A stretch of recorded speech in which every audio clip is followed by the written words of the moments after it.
لائیں کہیں کہ ہمارا رب اللہ ہے، پھر اس پر جم جائیں۔ ان پر فرشتوں کا نزول ہوتا ہے، نہ کوئی غم کرو نہ خوف، خوشیاں مناؤ جنت کی جس کا تم سے وعدہ کیا گیا تھا۔ اللہ کی ربوبیت پر اطمینان جب انسان کو ہو جاتا، میرا رب اللہ ہے، ربی اللہ، انسان کے لیے نہ کوئی کھٹکا، نہ کوئی خطرہ، نہ کوئی خوف، نہ کوئی حزن۔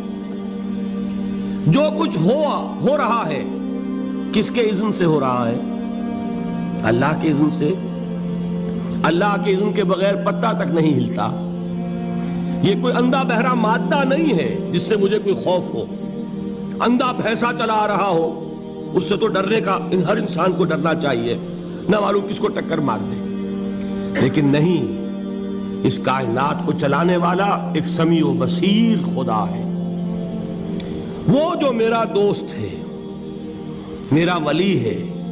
اللہ ولی الذین آمنوا یخرجہم من الظلمات الی النور۔ اللہ اہل ایمان کا ولی ہے، ساتھی ہے، پشت پناہ ہے، مددگار ہے، حمایتی ہے۔ بتائیے جسے یقین ہو جائے کہ اللہ میرا مددگار، اللہ میرا محافظ، اللہ میرا پشت پناہ، اللہ میرا حمایتی، اس کے لیے کوئی خوف ہوگا؟ اس سے کوئی ڈر ہوگا؟ میں مثال دیا کرتا ہوں ایک بہت سادہ پنجاب کے دیہات کی۔ تو بڑا چودھری ہے اور کوئی غریب کسان ہے۔ اس غریب کسان کے جانوروں کو ہر وقت اندیشہ ہوگا چوری کا، کوئی میری بھینس کھول کر نہ لے جائے، کوئی میرا بیل کھول کر نہ لے جائے۔ لیکن جس کے بارے میں یہ سب کو معلوم ہو کہ وہ جو بڑا چودھری ہے وہ اس کا دوست ہے، اس کی بچیا کو کوئی خوف ہوگا؟ اس کی بھینس پر کوئی ہاتھ ڈالے گا؟ اسے کوئی اندیشہ ہوگا؟ نہیں۔ کیوں؟ کہ وہ بڑا چودھری، بڑا اس کا یہاں کا سردار، جاگیردار، سب کو معلوم ہے وہ میرا دوست ہے، کوئی میرے خلاف اقدام نہیں کر سکتا۔ اس دنیا میں یہ چھوٹی سی بات اگر آپ کے دلی اطمینان اور سکون کا باعث بن سکتی ہے تو ذرا تصور کیجئے۔ میں لفظ تصور استعمال کروں گا صرف اس لیے کہ اس کا ہم جس کو کہتے ہیں ادراک اور شعور کر نہیں سکتے، اگر کے ساتھ کر سکتے۔ اگر یقین ہو کہ اللہ میرا مددگار اور یقین ہو کہ اللہ ہر آن میرے ساتھ ہے، پھر کوئی خوف؟ کس کا خوف؟ کوئی شے اللہ سے بالا تر ہے؟ کوئی قوت اس سے زیادہ طاقتور ہے؟ کوئی اس کے ارادے کو بدلنے والا ہے؟ کوئی اس کی مشیت کے آڑے آنے والا ہے؟ یہی بات ہے جو حضور نے فرمائی۔ یہ ایمان کا حاصل ہے لب لباب، کہ دیکھو اچھی طرح اس بات کو ذہن نشین کر لو، اگر تمام انسان مل کر تمہیں کوئی نقصان پہنچانا چاہے نہیں پہنچا سکتے، مگر جو کچھ اللہ نے لکھ دیا ہو، اور تمام انسان مل کر تمہیں کوئی نفع پہنچانا چاہے نہیں پہنچا سکتے، مگر وہ شے جو اللہ نے طے کر دی۔ آپ پھر میں کہوں گا ذرا طاری کیجئے، اسے فرض کیجئے، اسے سوچئے۔ اگر اس حدیث پر ہمارا دل ٹھکا ہوا ہو تو کسی سے ڈر ہوگا؟ یہ مجھے نقصان نہ پہنچا دے، یہ میری رپورٹ خراب نہ کر دے، یہ میری انکریمنٹ نہ رکوا دے، یہ میرا یہ نہ بگاڑ دے، یہ میرے یہ نقصان نہ پہنچا دے۔ اس کا ڈر، اس کا ڈر، اس کا خوف، اس کی خوشامد، اس کے لیے جا کر طرح طرح سے اپنی عزت نفس کو ذلیل کروانا اس کے سامنے، یہ سب کچھ کیوں کرتا ہے انسان؟ جب سمجھتا ہے کہ اس کے ہاتھ میں میرا کوئی نفع ہے، اس کے ہاتھ میں میرے لیے کوئی ضرر ہے، یہ مجھے کوئی غضب پہنچا سکتا ہے، یہ مجھے کوئی نقصان پہنچا سکتا ہے، یہ میرا کوئی کام بنا سکتا ہے، یہ میری کوئی ضرورت پوری کر سکتا ہے، اسی کا نام شرک ہے۔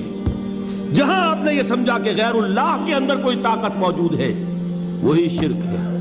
بتوں سے تجھ کو امیدیں، خدا سے نومیدی، مجھے بتا تو صحیح اور کافری کیا ہے؟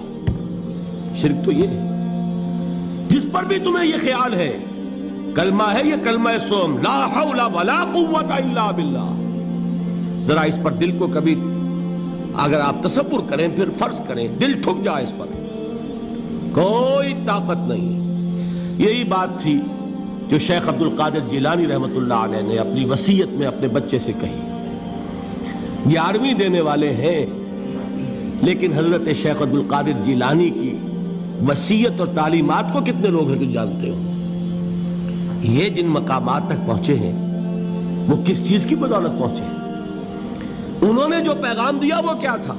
اے میرے بچے، جس طریقے سے قرآن مجید میں حضرت لقمان کی نصیحتیں جو ہے نقل کر دی گئی ہیں، میں یہ عرض کروں گا بالفرض اگر قرآن حضرت عبد القادر جیلانی کے بعد نازل ہوا ہوتا تو شیخ عبد القادر کی یہ نصیحتیں بھی قرآن میں درج ہوتی. اتنی اونچی نصیحتیں ہیں. اے میرے بچے، اس حقیقت کو ذہن نشین کر لے، لا فاعل فی الحقیقت ولا مؤثر الا اللہ.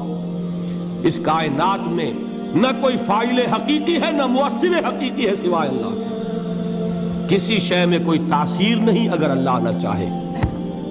آگ جلا نہیں سکتی اگر اللہ نہ چاہے. پانی ڈبو نہیں سکتا اگر اللہ نہ چاہے. زہر ہلاک نہیں کر سکتا اگر اللہ نہ چاہے. کوئی چیز فائدہ نہیں پہنچا سکتی اگر اللہ نہ چاہے. تو در در پہ کیوں سر جھکاتے ہو؟ در در پر کیوں جبیں سائی کرتے ہو؟ سب کے سامنے کیوں ہاتھ پھیلاتے ہو؟ ایک اللہ سے مانگو. ایک اللہ کے سامنے زمین پر اپنی جبین رکھو. لا فاعل فی الحقیقت ولا مؤثر الا اللہ. نظر آتا ہے ہمیں کہ پانی پیاس بجھا دیتا ہے. پیاس بجھانے کی صلاحیت پانی میں نہیں ہے، اللہ کے اذن سے. کھانا بھوک مٹا دیتا ہے، بھوک مٹانے کی صلاحیت کھانے میں نہیں ہے، اذن رب میں. دیکھیے یہی یقین تھا. حضرت موسیٰ علیہ السلام کا واقعہ یاد کیجئے. سامنے سمندر آ گیا ہے، قوم دیکھتی ہے پیچھے کہ گرد و غبار کا طوفان ہے.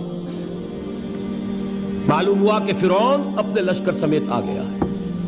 لشکر جب چلتا تھا تیز رفتاری کے ساتھ تو گرد و غبار کا جو طوفان اٹھتا تھا اس کا تصور کیجئے. اور لمحہ بلمحہ وہ قریب آ رہا ہے. پوری قوم نے کیا کہا؟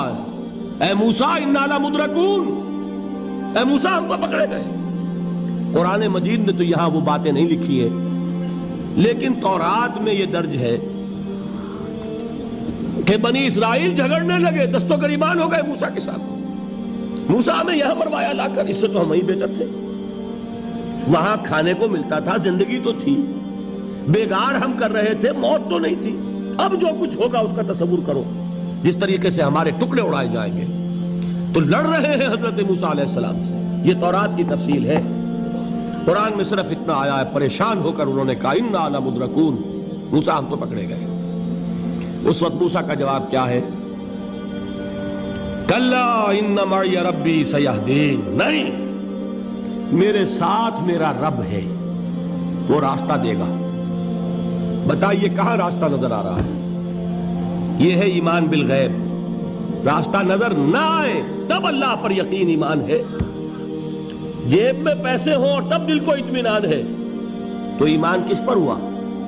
پیسے پر، اللہ پر نہیں. جب وسائل و ذرائع نہ ہو اور پھر یقین ہو کہ اللہ مسبب الاسباب ہے، وہ اسباب کا پابند نہیں ہے، وہ اسباب کا محتاج نہیں ہے، اسباب اس کے محتاج ہیں.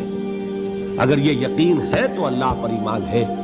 یہ نہیں ہے تو تمہارا ایمان اسباب پر ہے، وسائل پر ہے، ذرائع پر ہے، مادیات پر ہے، اللہ پر نہیں. اس وقت کہاں راستہ تھا؟ کوئی راستہ تھا؟